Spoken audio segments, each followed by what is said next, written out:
Curfew కూడా లేదు. ఉన్నదా కర్ఫ్యూ? కరువు లేదు, కర్ఫ్యూ లేదు ఇలా కేసీఆర్ పాలనలో. మరి ఇలాంటి ఒక అద్భుతమైన పాలన జరుగుతూ ఉంది. మొన్న ఈ మధ్యనే సినిమా యాక్టర్ వచ్చిండు, సన్నీ డియోల్ అని హైదరాబాద్కి వచ్చిండు. ఆయన మాట్లాడుకుంటూ ఒక మాట అన్నాడు, 8 ఏళ్ల తర్వాత హైదరాబాద్కి వచ్చినా కానీ అసలు నేను నమ్మలేకపోతున్నా, హైదరాబాద్లో ఉన్ననా అమెరికా నగరంలో ఉన్ననా నాకు అర్థమైతలేదు అన్నాడు. ఇక్కడున్న బీజేపీ వాళ్ళకి అది అర్థమైతలేదు. కానీ సన్నీ డియోల్ లాంటి సినిమా యాక్టరు 8 ఏళ్ల తర్వాత హైదరాబాద్కి వస్తే మొత్తం రూపురేఖలు మారినాయి, హైదరాబాద్ ఎంత బాగా అభివృద్ధి జరిగింది అంటున్నాడు. ఈ మధ్య పక్క రాష్ట్రానికి చెందిన సూపర్ స్టార్ రజనీకాంత్ హైదరాబాద్కి వచ్చిండు.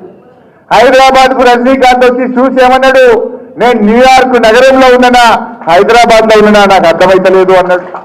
ఇవాళ రజనీకాంత్కి అర్థమైంది, కానీ పక్క రాష్ట్రంలో ఉండే రజనీకాంత్కి అర్థమైంది, ఇక్కడ ఉండే కొంతమంది గజనీగాళ్ళకు మాత్రం అర్థమైతలేదు. వాళ్ళకి అర్థమైంది హైదరాబాద్ ఎంత అభివృద్ధి జరిగిందో. లోకం మెచ్చింది, దేశం మెచ్చింది, కానీ ఇక్కడ కొంతమంది కావాలని రోజు విమర్శలు చేస్తూ ఉన్నారు. కానీ ప్రజలు ఎంజాయ్ చేస్తున్నారు. హైదరాబాద్లో ఇలా ఎంత అభివృద్ధి జరిగింది.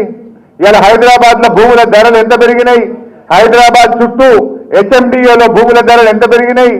ఇలా ఆ రియల్ ఎస్టేట్ వ్యాపారులు అనుకుంటున్నారట, కేసీఆర్ గిట్ట ఈసారి రాకపోతే మనది కూడా అమరావతి లెక్క అవుతుంది అనుకుంటున్నారట. ఇలా అమరావతిలో ఏమైంది, మొత్తం బిజినెస్ అవుట్. ఇలా 3వసారి కేసీఆర్ గెలిస్తేనే మళ్ళా భూముల ధరలు పెరుగుతాయి, మా రియల్ ఎస్టేట్ వ్యాపారం కూడా అద్భుతంగా జరుగుతుంది. హైదరాబాద్లో ఇంకా గ్రోత్ ఉంటుంది, హైదరాబాద్కి ఇంకా పెట్టుబడులు వస్తాయి, హైదరాబాద్ ఇంకా విశ్వనగరంగా అభివృద్ధిలో ముందుకు దూసుకొని పోతుంది. ఇలా ఏ రంగంలో కేసీఆర్ చేయలేదు.